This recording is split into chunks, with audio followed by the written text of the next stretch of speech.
In my programme yesterday, I spoke about the political crisis in Kiev following upon President Zelensky's failure to engineer the removal of his commanding general, General Zaluzhny, following a meeting the two men had on Monday. I said that President Zelensky's position was hanging by a thread. I said that unless he resolved the situation within a few days, he would probably find that his entire political position in Ukraine had collapsed. And I spoke about how political opponents of President Zelensky, most specifically former President Petro Poroshenko, who appears to be in some kind of alliance with General Zaluzhny, appear to be maneuvering for the kill. Well, someone else seems to have come to the same conclusion, possibly in Kiev, definitely in Washington, because the most influential figure, I suspect, in Ukrainian politics and in decision-making concerning Ukraine appears to have decided that the situation had become so critical that she made a rapid dash to Kiev. And that person, of course, was Victoria Nuland. Now, I say that she dashed to Kiev to deal with the situation. It's not quite clear how she would have got there. Presumably, she took a flight to Warsaw and then took the overnight train from Warsaw to Kiev. But anyway, I am sure that this decision by Nuland to go to Kiev was connected to the crisis, the political crisis that's working its way through there. And I suspect also that news that the attempt to remove Zaluzhny on Monday had miscarried was what drove her decision to go to Kiev. And if you think about the number of days that would have required, it would probably have been enough. Anyway, she is now, or has been, in Kiev, and she's weighed in, I would say unequivocally, on President Zelensky's behalf. It looks as if, as a result of her appearance, presumably speaking on behalf of the United States, that the decision to remove Zaluzhny from his post as senior commander of the Ukrainian armed forces, well, it looks as if that decision has now been finalized and will be formally announced tomorrow. And there are now reports in the media which confirm this. CNN has had a report about it. Perhaps equally conclusive is a very interesting interview that Zelensky's aide, Mikhail Podolyak, has given to Ukrainian television. He's basically said over the course of this program that he doesn't understand why there's so much fuss about Zaluzhny. His dismissal is no big deal. There's stagnation on the front lines. Ukraine isn't advancing. And ultimately, when all is said and done, Zaluzhny is there to carry out the commander-in-chief's orders, the commander-in-chief being, of course, Zelensky, and it is he, not Zaluzhny, who is managing the war. So that seems to me not so much a damage limitation exercise, though it might have been, but rather a further sign that Zaluzhny is indeed on the way out. Now, I would say Zaluzhny is 50 years old, young for the position he occupies. There are more senior soldiers, so more senior generals than Zaluzhny in the Ukrainian military. General Syrskyi, his perennial rival, being one. My sense about Zaluzhny is that he is a most overrated commander. I think all the claims that he has achieved great battlefield victories over the Russians are wildly overstated. And I suspect that he owes his rise to the fact that he is a deeply ideological and highly political general.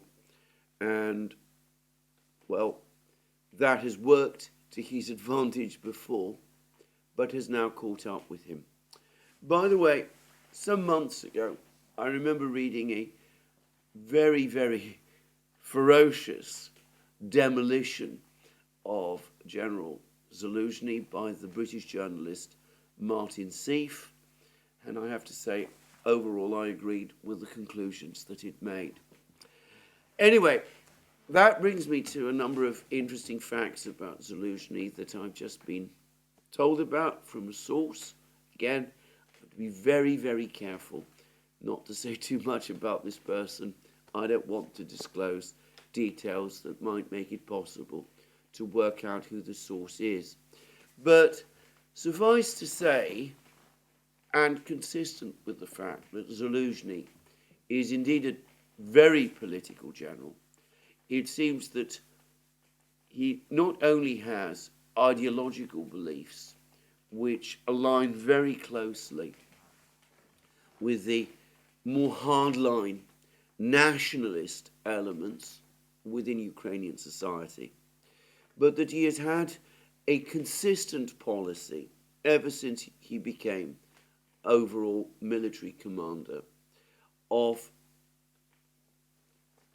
providing the best equipment, material, and recruits to the 25% or so of Ukrainian units on the battlefield that align most closely with the Ukrainian national movement as well. And that has to a great extent left the rest of the Ukrainian military apparently starved of resources and the best men. And at the same time, Zaluzhny's practice has been to use these other units, the less well-equipped and less reinforced units, to conduct most of the fighting, whilst he has kept these more elite, if you like, nationalist units, Azov, Kraken, all of those in the rear, and conserving them and only deploying them to the battlefronts when it looks as if the situation is becoming critical and that their intervention is needed. And it seems that Zaluzhny has also, once any particular crisis has been overcome, made sure that these more elite units are then pulled back and are thereby conserved.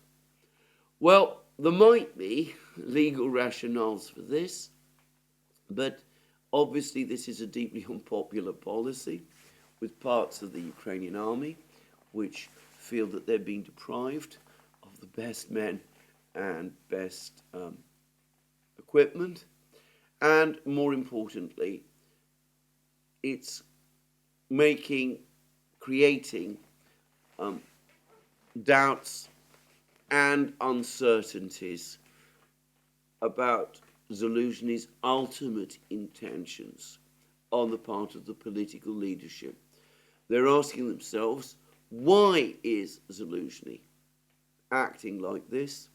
Why is he building up what is in effect an army within the army? What is its purpose and what is its role? And what does Zaluzhny ultimately intend to do with it? And, well, that's a report I've had. As I said, the source who's provided it has been one of those sources whom I found generally reliable. And it is consistent with a fair amount that I've known about Zaluzhny's personality and his actions to date. it will be consistent with what I think about him. But of course, I do want to stress again that I have this information from a reliable source, but it's not something I know about directly myself. I think another reason why not just Zelensky, but other people, maybe in Washington also, have finally had enough of Zaluzhny, is because he has consistently avoided taking responsibility for difficult decisions and has been very busy planting stories in the media and on Telegram channels close to him, distancing himself from decisions which he nonetheless goes on to implement. I've discussed this many times, and I said that I found this a most bizarre behavior on the part of a military commander. It suggests that Zaluzhny's talents lie more in the field of intrigue than in actual command. Anyway, the decision that Zaluzhny is now evading responsibility for is the one concerning mobilization. Ukrainian army needs 500,000 men. Apparently this is the widespread consensus. Dima at the Military Summary Channel, who's been carefully adding up all of the losses that the Russian Defense Ministry says the Ukrainian military has suffered since the start of the special military operation. Losses, I should stress, I mean dead and wounded. Anyway, Dima has put the number at 414,000 in total, based on these Russian numbers. And he makes the point that this actually correlates fairly closely with 500,000 men that the military say they need in order to fill up the gaps that have started to appear in the Ukrainian armed forces. And it also correlates fairly closely with other claims about Ukrainian losses made by people like Yuri Lutsenko, the former Procurator General of Ukraine, who played a not insignificant role in the first Trump impeachment case. So this mobilization is necessary to fill the gaps, and Zelensky said a couple of weeks ago that it was Zaluzhny and the General Staff that had asked him to order a mobilization of 500,000 men. And then Zaluzhny came forward, knowing that this mobilization would be unpopular, and denied that the General Staff had asked for any specific number of men. He suggested that the 500,000 figure that Zelensky was quoting didn't really originate with him. And then there's been requests apparently from the Ukrainian government that Zaluzhny go to the Ukrainian parliament, the Rada, and explains why it is essential that the army gets all of these men. And Zaluzhny has come back and said, well, this isn't really his concern, this is a political matter, it is for the president and his officials to do that. His only job, supposedly, is to conduct military operations. And in effect, he's been passing this poisoned cup back to Zelensky rather than take responsibility for it, even though it is universally acknowledged that the state of the Ukrainian military makes it essential that a mobilization is carried out if it is to continue fighting the war. Whether fighting the war with a further mobilization is the right thing to do is another matter. I believe not, but I'm not going to discuss that further in this program. Zaluzhny's failure to endorse a mobilization plan, which he knows is bitterly unpopular, and resented within Ukrainian society, and which might, if you were to endorse it, dent his popularity, has unsurprisingly exasperated the political leadership and probably the United States, even though it is entirely in character with the man. Anyway, it now looks as if he is gone.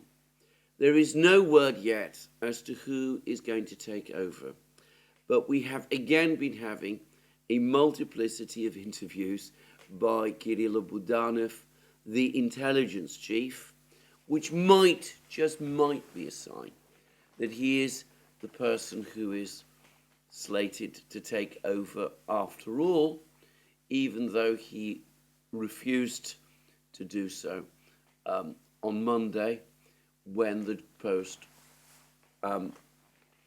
Zaluzhny's post was first offered to him. To reiterate again, if Budanov is indeed the person who is chosen to take over from Zaluzhny, it is a most eccentric choice. He is not a person who has ever exercised command of men on the battlefronts. He's a special operations soldier. His entire background and areas of expertise, if that's the right word, are in special operations and covert and even terroristic activity. He's certainly not the person to work out strategies and conduct plans, but he might be the right person if you're Zelensky and you want somebody who can keep the military loyal to you. He can keep them surveyed and on their toes, afraid of going against Zelensky's orders. And he might also be the right man if, like the United States, you're preparing for the day when Ukraine is completely defeated and you want someone who can organize and orchestrate an insurgency on your behalf. Anyway, we will no doubt get further news about who is going to take over from Zaluzhny tomorrow. I predict, I assume that tomorrow Zaluzhny will indeed be out of his job. It will be interesting to see how the Western media spins this story. And as my colleague and friend Alex Christoforou pointed out to me in a conversation we recently had, just imagine what the media would be saying in the West if we had news of similar dissension taking place at the highest levels in the military and political leadership in Russia. But anyway, that's for the media themselves to sort out. They will have to work out the messaging. Victoria Nuland began the task in a brief address to the media that she gave yesterday. She said that great surprises for Putin are in order, which seem to mirror Budanov's predictions of renewed Ukrainian offensives in the late spring, early summer. Offensives which, by the way, the United States, we've been told, opposes, but that's another issue. And of course, perhaps not coincidentally, we've had a string of good news. Reports that the Ukrainians have established a new bridgehead in Krinky on the east bank of the Dnieper River, that they've recaptured the Tsar's hunting lodge in the Avdeevka area, that they've recaptured Vesoloye, this village in the Siversk area that the Russians captured about a week ago. We've had a string of reports like this. Some of these may be true. I mean, I am not in a position to say one way or another. But I have to say that the way in which this whole series of announcements or claims suddenly started to pour out it did look a little bit orchestrated to me. And I do wonder whether, as I said, it is connected with the events going on in Kiev, with somebody trying to put an optimistic face on things. Suffice to say that none of these claims have been confirmed, and the only confirmed news that there has so far been from the battlefronts are of continued Russian advances in the Kupiansk and Liman areas, and of a major Russian advance in the Marinka area near to the village of Novomikhailovka, and of a significant deterioration of Ukrainian positions in Bogdanovka and Ivanivska west of Bakhmut. So the confirmed reports suggest bad news for Ukraine, but these claims, some of which may be true, would suggest that, on the contrary, the last couple of days have been better for Ukraine, and perhaps they have been. Though, as I said, I do wonder whether this is more connected with the events in Kiev.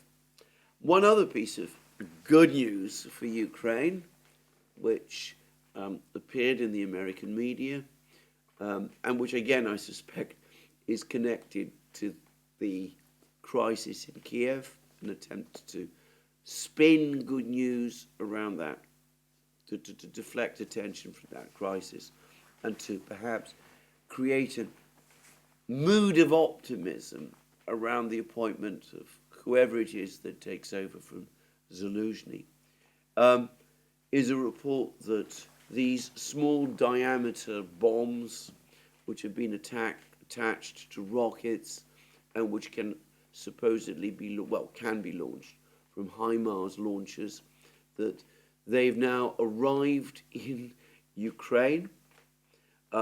Reports about the development of these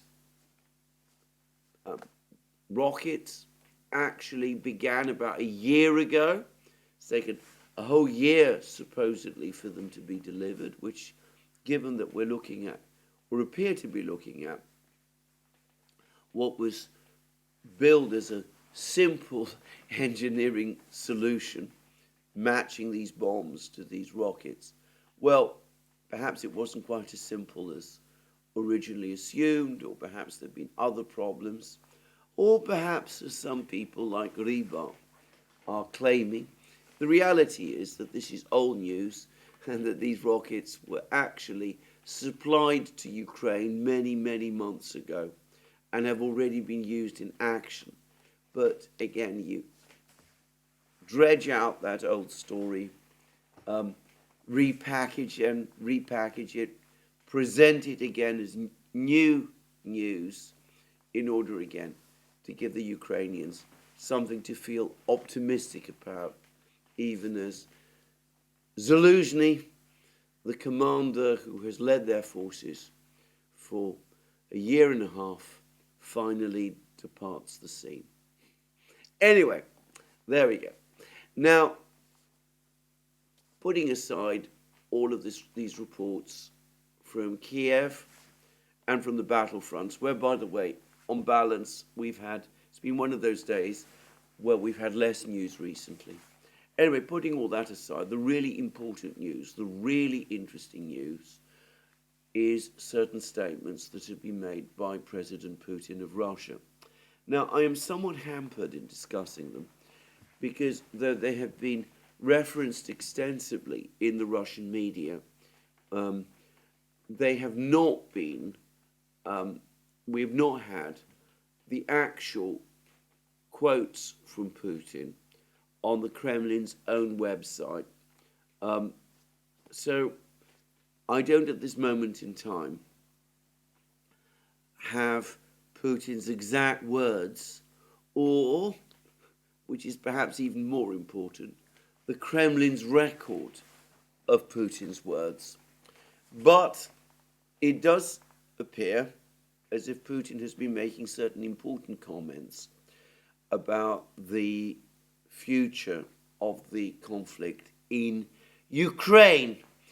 And these comments flow from other comments he's made about the Ilyushin 76 incident, the one in which an Ilyushin 76 was shot down with 65 Ukrainian POWs, and Putin has said, apparently, that he's received the preliminary results of the investigation, and he believes, and it has been all but confirmed, that the missile that was used to shoot down this Ilyushin 76 was a Patriot missile. That, in fact, there's been another instance of Ukraine deploying Patriot missiles, having them roam around the battlefronts, trying to shoot down Russian aircraft, trying to ambush these aircraft, and it looks as if this is what happened, at least according to Putin, this is what happened with this incident over Belgorod. Putin apparently continues to hold the view that the shoot down of the Ilyushin 76 with the 65 Ukrainian soldiers on board was intentional, that the Ukrainians had been fully informed about the Ilyushin 76 and its passengers, that this information had been provided in writing. Various Russian officials now have said this, despite Ukrainian denials, and Putin is acting on the assumption that when the Ukrainians took the decision to shoot this Ilyushin 76 down, they did so in the full knowledge that it was their own soldiers who were on board. Now, I will just quickly say in parenthesis that I'm not sure myself that that is the case. I believe that the practice of having Patriot missile launchers roaming around the battlefield, the Patriot system not being designed to be used in this way, is a recipe for a disaster like this, and I would not be surprised myself if the reason this happened is because the authorities in Kiev lost track of where this Patriot missile launcher was and didn't keep the operators of this particular launcher properly informed about what was happening. But again, I'm not going to discuss this in this program. The point is that Putin made the point that this aircraft had been shot down over Belgorod by an American missile. Belgorod is a city in Russia, and the attack took place in Russian airspace.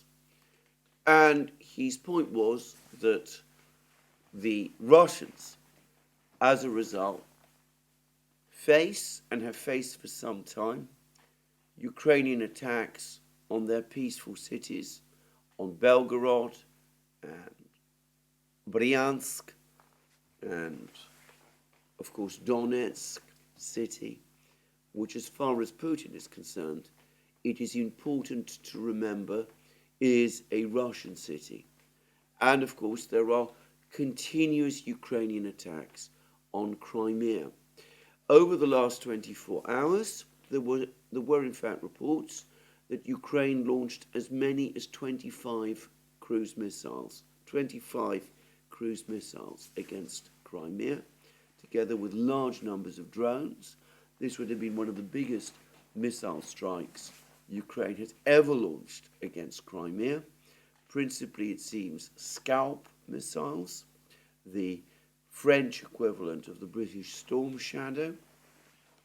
There's at least one picture of what appears to show a Scalp missile crashing into an empty field somewhere in Crimea.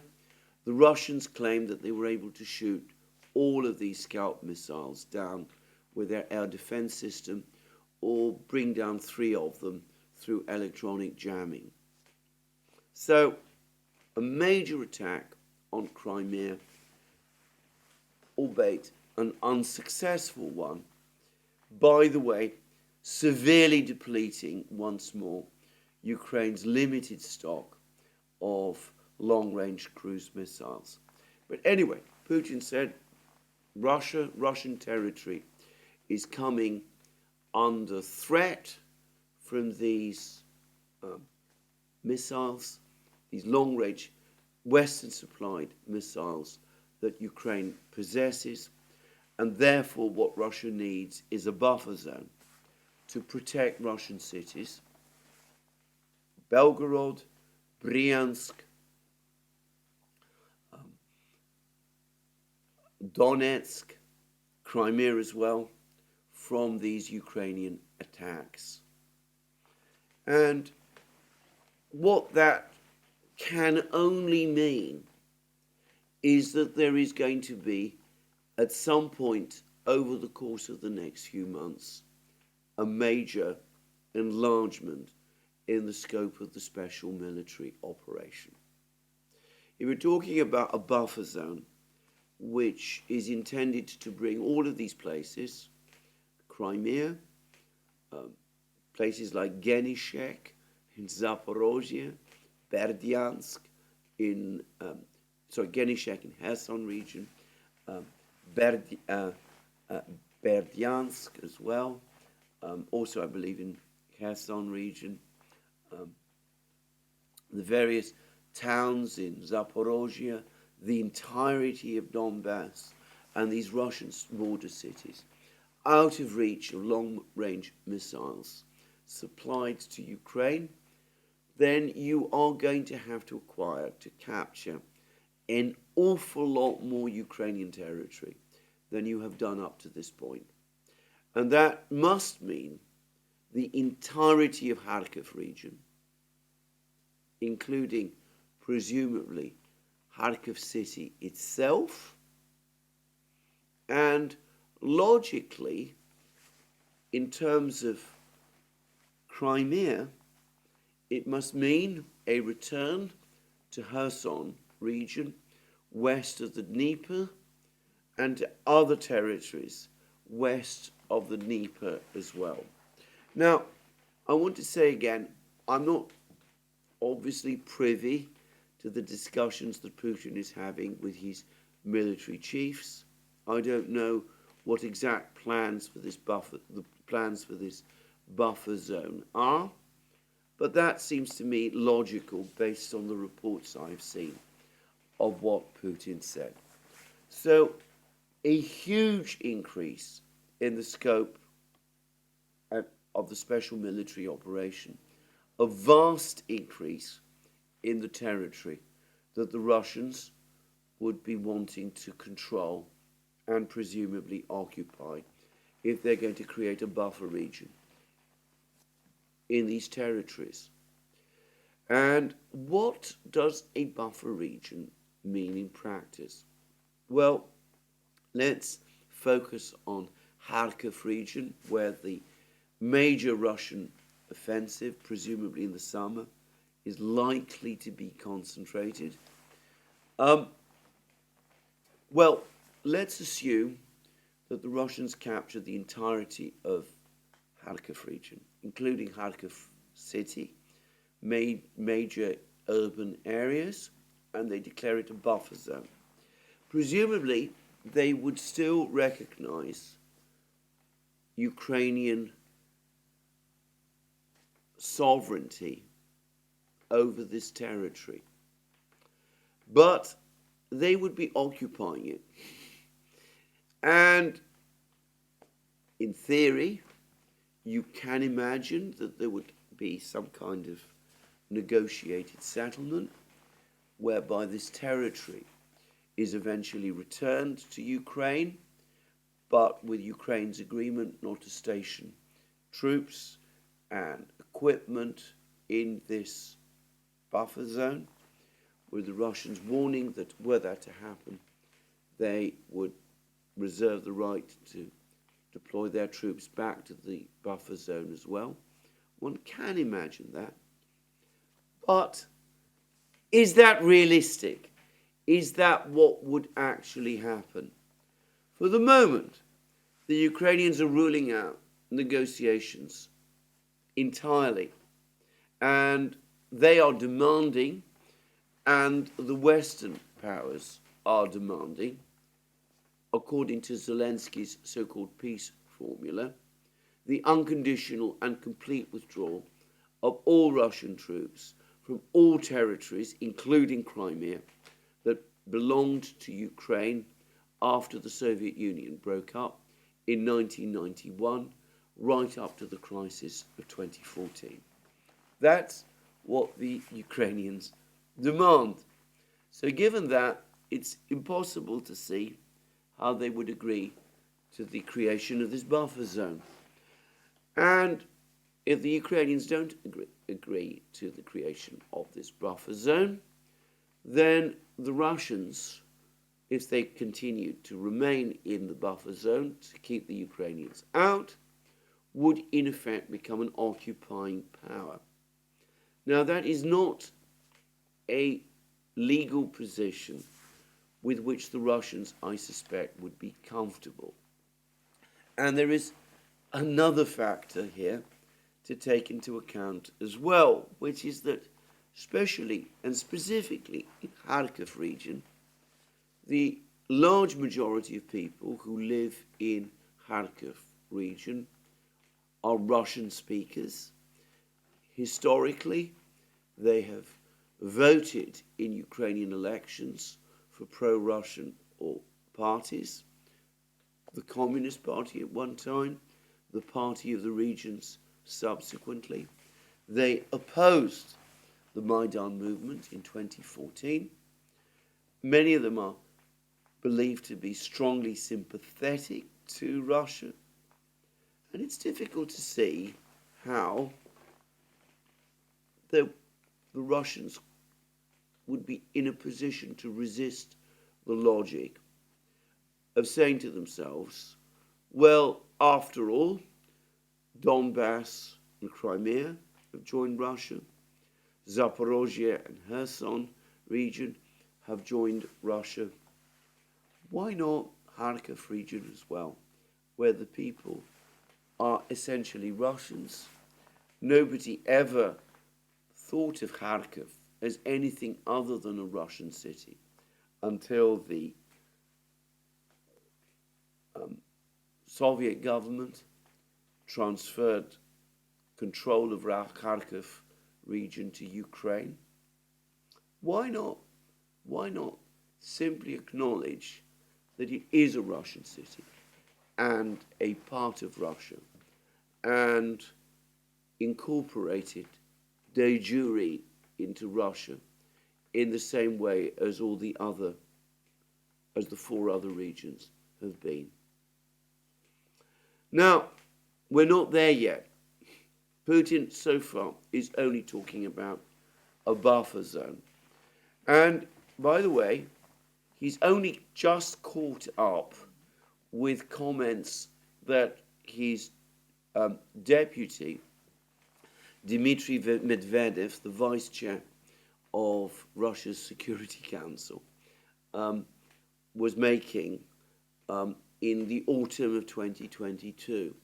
I remember Medvedev at that time when talk of supplying long-range missiles to Ukraine was first floated, giving warnings that were that to happen, Russia would be obliged to take control of territory in Ukraine that would place Russian cities out of range of those long-range missiles. So, we're not yet fully arrived at that point. But of course, we see how step by step this process can evolve. When the crisis first began in Donbass in 2014, the Russians continued to recognize Ukrainian sovereignty over Donbass. Initially, they sought purely autonomy for Donbass. Then in 2022, when it looked as if the fighting in Donbass was going to resume, the Russians intervened. They began the special military operation, in part in order to protect the people of Donbass. Putin has talked about that many times. Then in September 2022, when it became clear that there were not going to be negotiations or agreements with Ukraine, and given the sentiments of people in Donbass, Putin then, the Russian government then decided that they might as well go the full mile and incorporate Donbass in Russia. It's very easy to see how we can start to see the same process begin over more and more territory in Ukraine. I've warned many times that the more the West delays in beginning negotiations, the more likely it is that it will be Ukraine that will lose significant territories up to the point where Ukraine itself ceases to be viable.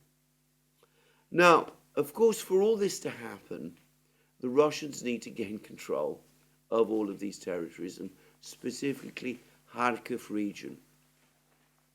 But I've now had, again from a source, information about the real state of the Ukrainian army, and this has been provided apparently to this source by various people in Moscow, and again it is based on information that is circulating within the Duma, the Russian parliament, with Russian parliamentary aides especially, talking to each other.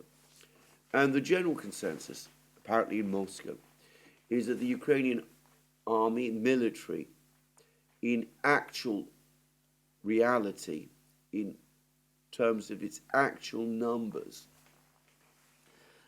around 450,000 men. Now, Zelensky recently claimed that it numbered more than 800,000. Apparently, this source has been told that this would be roughly correct if Ukrainian military units were fully up to strength, but they are not. Most of them are only at about 50 to 60% strength, and the true number is about 450,000. And around 350,000 are fighting on the battlefronts,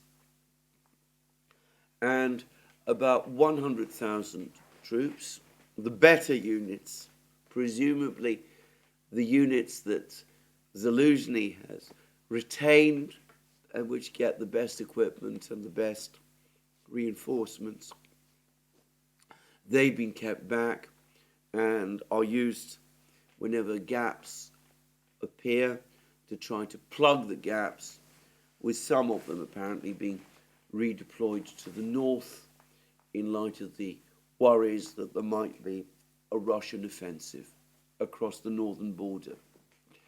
And 450,000 men, if that's the true number, is nowhere near enough to hold not just the existing front lines, but to defend against a major Russian offensive in Kharkov region as well, or at least so it seems to me. Now, according to Putin, there are around 600,000 Russian troops now involved in the area of the special military operation. Now, if Ukrainian forces number 450,000, that means that the Russians now outnumber the Ukrainians, which would be the first time this has happened over the course of the war. But again, it is consistent with what I am actually seeing happen on the battlefronts. We know that the Russian army is steadily growing in size. 1,200 men a month, supposedly. It does appear to be the case that men who enlist in the Russian army are put through a full training program that lasts roughly a year. So we're not talking about men who are going to be thrown into battle immediately. But the Russian army has been growing in size, at least since the start of 2023. 480,000 men were called up over the course of 2023. By midsummer of 2024, a large proportion of these will be fully ready for battle. And of course, the numbers are growing, will continue to grow beyond that all the time. And I've also discussed the enormous increase that we're seeing in weapons production in Russia. And I'm not going to repeat what I've been saying recently in recent programs, but it does seem as if weapons production in Russia has increased to much higher levels over the course of the last few weeks as investment in capital, equipment, and skilled labor has begun to come on stream. Investments that were initiated in the autumn of 2022. So, I've discussed again in several programs how there is a growing imbalance of force between Ukraine and Russia. Dima at the Military Summary Channel said that the Russians have reported that their air force grew by 250 aircraft over the course of 2023. Apparently around 100 of these were jet aircraft, the Sukhoi 30s, 35s, 34s, fighter bombers, and a certain number, probably, of the very advanced Sukhoi 57s, and that the Russians have also brought into service 150 helicopters. Now, bear in mind that Ukraine is now extremely short of helicopters, and I've discussed armaments production, ammunition production, the fact that the Russians are deploying new artillery systems like the Koalitsia self-propelled gun and the Uragan SM-1 multiple launch rocket system, which appears to be a further advance from the Russian side on the HIMARS concept of a system that can launch precision-guided rockets. So, all of this coming together, the numbers already starting to show on the battlefronts and increasing further and becoming increasingly lopsided sometime in the summer. And Ukraine still struggling to get its mobilization up and running. And of course, any men that Ukraine mobilizes will need training. And though the reports suggest that training is going to be very rushed, which is in contrast to the situation with what is happening with the Russians, even the limited training that the Ukrainian soldiers will get will inevitably delay the numbers of new Ukrainian troops that can start to be fed into the battle formations. So one can start to see why an advance into Kharkov by the Russians might begin to become possible sometime in the summer. It would not be a straightforward operation. There would be great challenges in capturing a huge city like Kharkov, double the size of Mariupol in population terms, and extending over a much wider territory. There might be all kinds of problems with minefields and dragon's teeth and fortifications that the Ukrainians might cobble together. But the Russians are getting stronger all the time. The Ukrainians are steadily getting weaker. There is chaos in the Ukrainian high command. And of course, if Budanov does indeed replace Zaluzhny, then Ukraine will be with a commander who has no experience of commanding men on the battlefronts. I am not going to predict the outcome of the summer battles if this is the situation that we are heading towards. But I cannot imagine that a very confident, rather a very cautious man like Putin, President Putin, would not be very careful before he made comments like the ones he has just made about the establishment of a buffer zone if he wasn't confident that when the offensive was finally launched, it would ultimately prove to be successful. By the way, I've also heard from the source a little bit about how Putin is conducting the war. He does get regularly briefed by the military about the situation. Dmitry Peskov, his press spokesman, has told us that he gets 2 briefings a day and is kept fully informed about what is going on. But after that period, at the start of the special military operation, in February and March and April, when Putin kept a very tight grip on the decisions that the military were making, because at that time he was still looking for a political solution to the conflict through diplomatic means. Now, this source confirms that he has decided basically to leave the actual conduct of the war itself to the generals. He's now reached that point, apparently, where he trusts his generals, his confidence in General Gerasimov, the overall commander, and he lets him get on with his job, and apparently is satisfied with the way Gerasimov does that.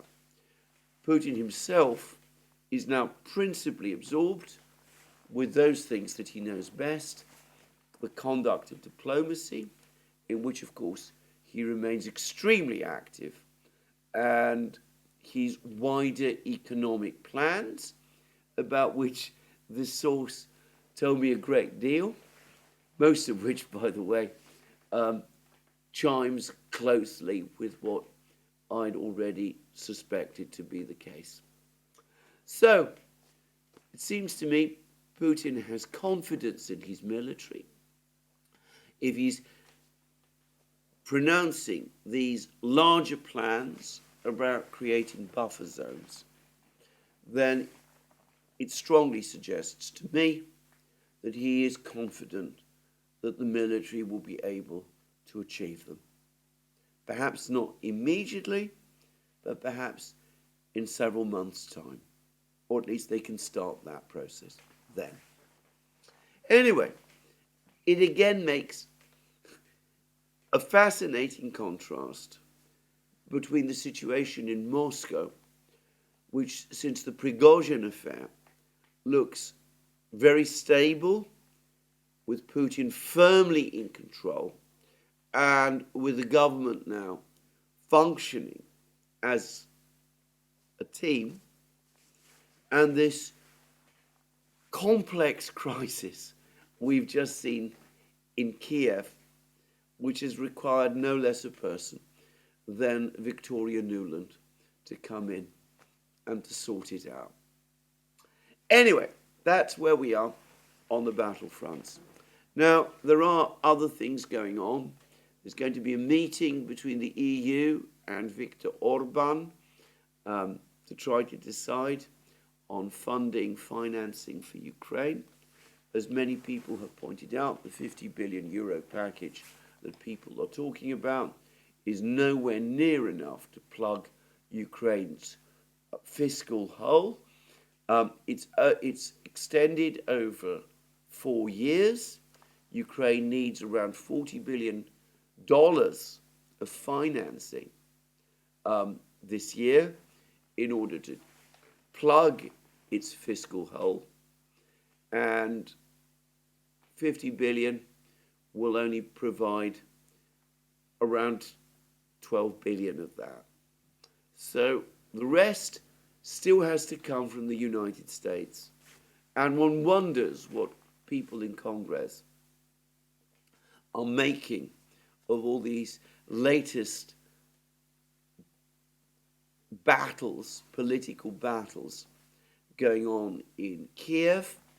But again, as I discussed in one of my recent programs, maybe the one yesterday, surely one of the reasons why people like Victoria Nuland want Zelensky, at least for the moment, to remain in place is because they don't want people like Orban in the EU, or Marjorie Taylor Greene and J.D. Vance in the United States saying, well, if Zelensky is on the way out, who exactly are we being asked to give all this money to? So this is probably the single most important reason why Nuland has rushed to Kiev to back Zelensky in the present crisis, the one with General Zaluzhny. We will see where all this goes. The United States may provide funding at some point over the next few months. The European Union probably will. I suspect that Orban will do that, which he always does. He will hold out for a while and then he'll come to some kind of face-saving agreement which will allow the EU to move forward with its funding package. But in military terms, it's clear that the ability to continue to send equipment to Ukraine is becoming exhausted, and with the Russians becoming stronger, the trajectory of this war is, I think, now pretty obvious to pretty much everyone. So this is where I'm going to finish my discussion of the situation in Ukraine today. Now, as I make this program, there has been still no news of an American strike on Iran or on Iranian facilities across the Middle East.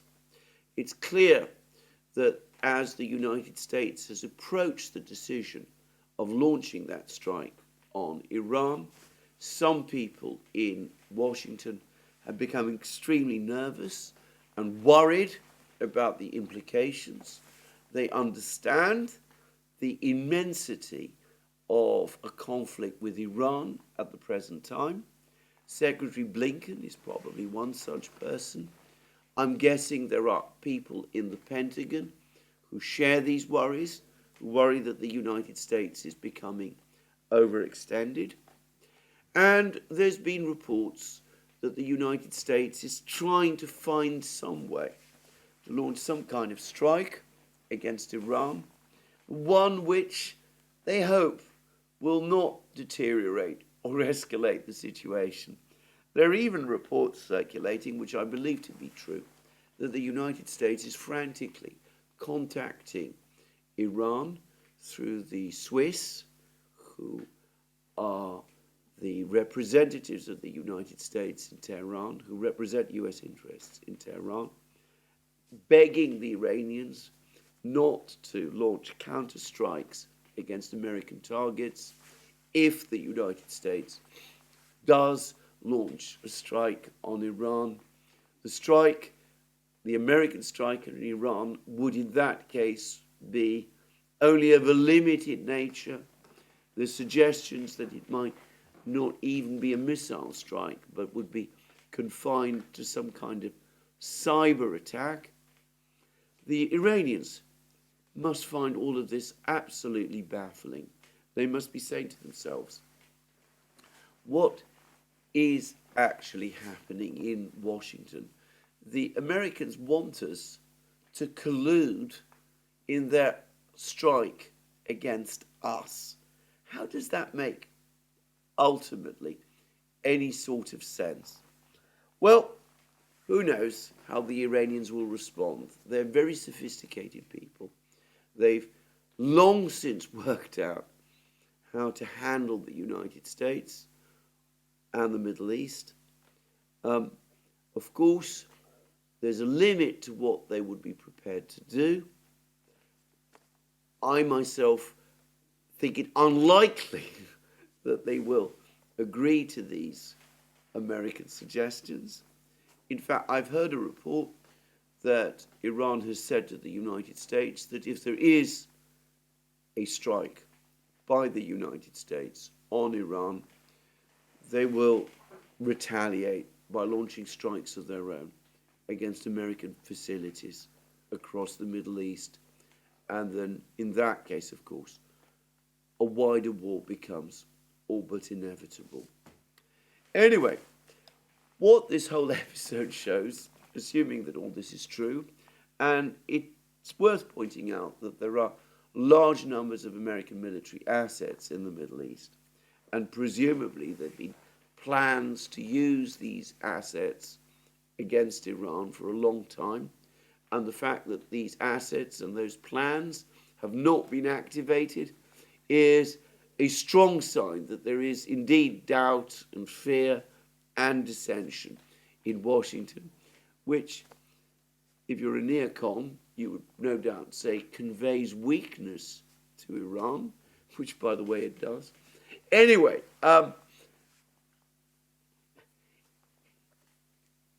if the United States has got itself into the situation where it is facing the prospect of a strike on Iran, but at the same time is begging the Iranians not to respond to it, then that, of course, all that does is call into question the wisdom of launching such a strike at all.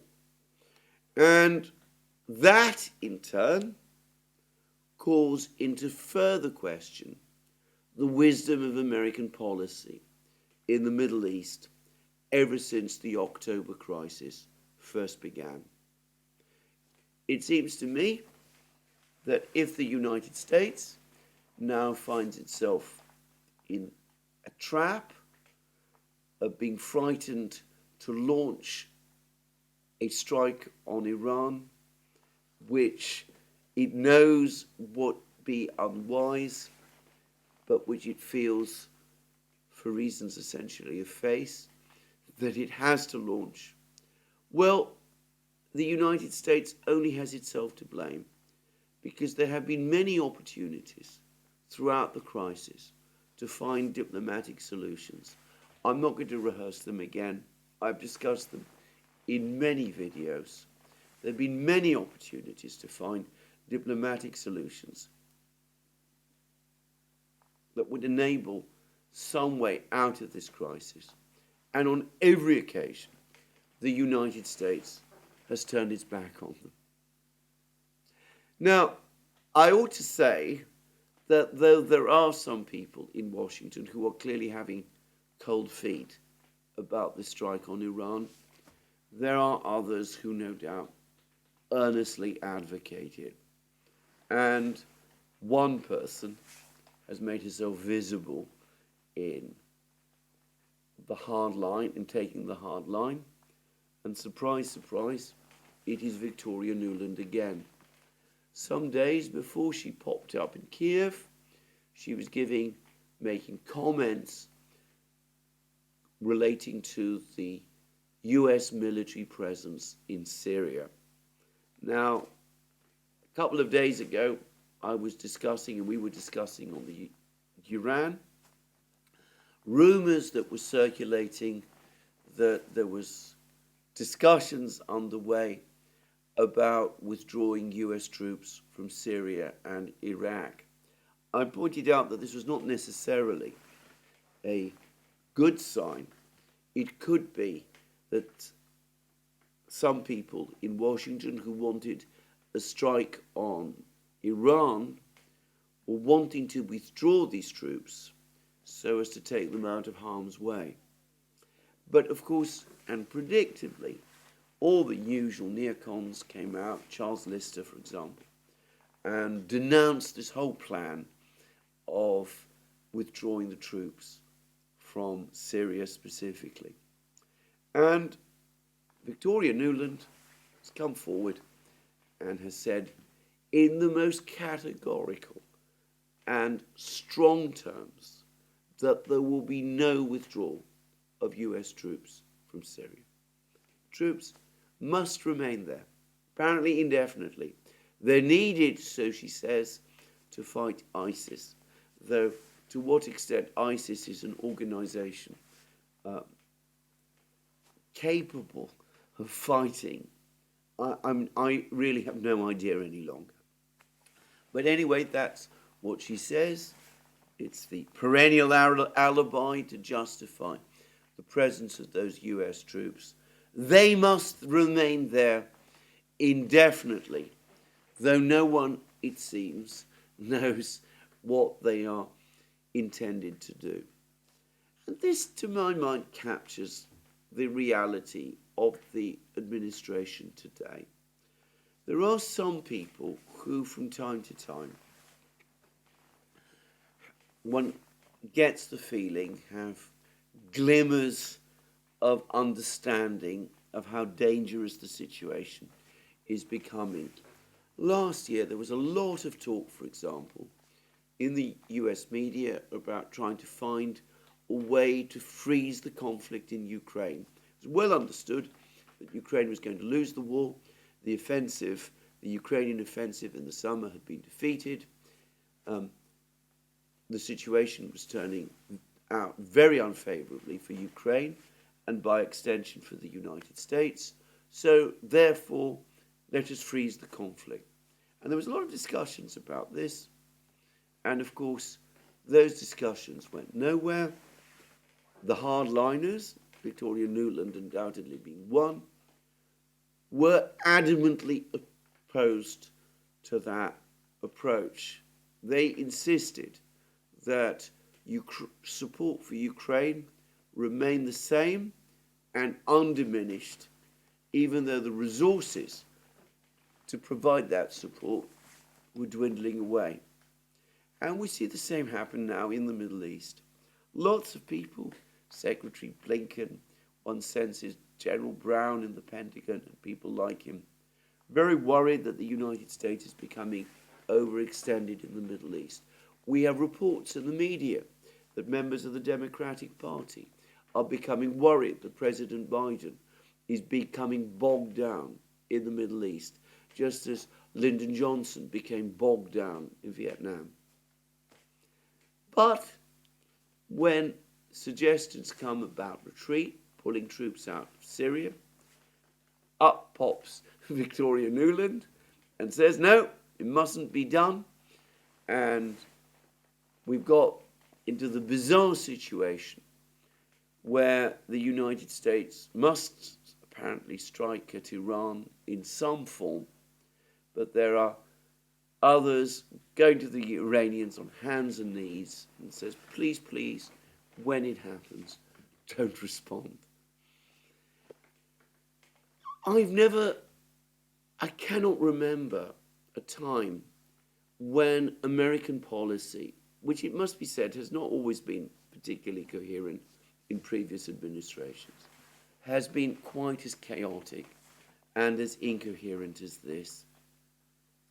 It is only because the administration continues to get an unfathomably good press from the media that these contradictions and absurdities and obvious divisions aren't highlighted.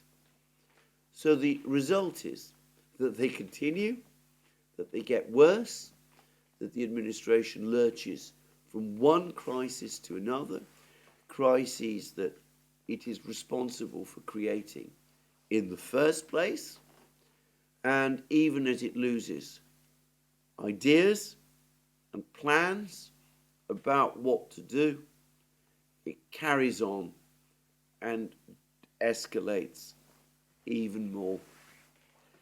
I have to say, when the history of all of this finally gets written, I think there will be some very curious and interesting revelations about what exactly has been going on.